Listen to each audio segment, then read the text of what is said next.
Everybody. It is with extremely heavy hearts that we announce this morning that our patient, Dr. Martin Salia, passed away earlier this morning from the advanced stages of the Ebola virus infection.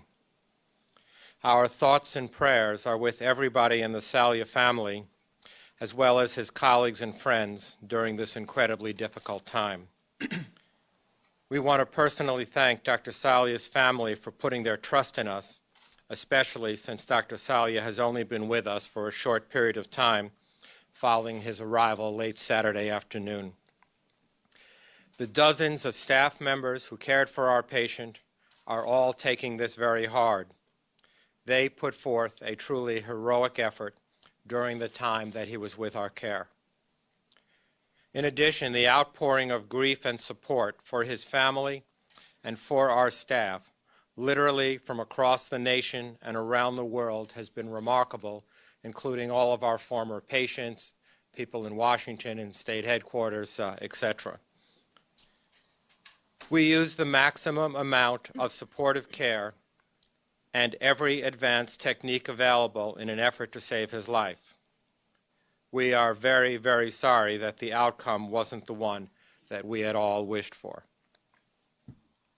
I would like to extend our profound gratitude to the remarkable professional staff who gave their all in this heroic effort. Our focus on extraordinary care, as well as the global educational and research elements, is truly remarkable. It is the standard for quality, and it is an inspiration for all. The Ebola virus infection is obviously an extremely deadly disease. We are reminded today that even though this was the best possible place for a patient with this virus to be, that in the very advanced stages, even the most modern techniques that we have at our disposal are not enough to help these patients once they reach a critical threshold. The focus needs to remain with a global emphasis on prevention, as well as early diagnosis and treatment. Before I turn it over to our panel, I'm reminded of the words of Theodore Roosevelt, who said, "It is far better to dare mighty things, to win glorious triumphs, even though checkered by failure, than to rank with those poor spirits who neither enjoy nor suffer much, because they live in a gray twilight that knows not victory or defeat," end quote. It is my pleasure now to turn this over to Dr. Phil Smith, who will then introduce the other panelists, Dr. Dan Johnson, Dr. Chris Cradaville, and Ms. Rosanna Morris. Dr. Smith. Thank you, Chancellor. I'm Dr. Phil Smith, Medical Director of the Biocontainment Unit at UNMC. As the Chancellor told you this morning about 4 a.m., Dr. Martin Salia, a physician, a surgeon in fact, from Sierra Leone, died. He was admitted to our biocontainment unit after a long trip from Africa late Saturday afternoon. He arrived in very critical condition. In spite of that, we had nurses and doctors working literally around the clock to try to reverse his condition, but were unable to do so. Even though he was only here 36 hours, we got to know his family very well. Wonderful family, especially his wife. And we have great respect and admiration for the way they conducted themselves, and we extend to them our deepest sympathy. I'd like to introduce Dr. Dan Johnson. Critical care medicine was outstanding in their support of Dr. Salia, and I'd ask Dr. Johnson to give us a few points about some of the supportive measures they used. As Dr. Smith alluded to, and as the reports in the media have shown, Dr. Salia was extremely critically ill when he arrived to our hospital. He had no kidney function. He was working extremely hard to breathe, and he was unresponsive.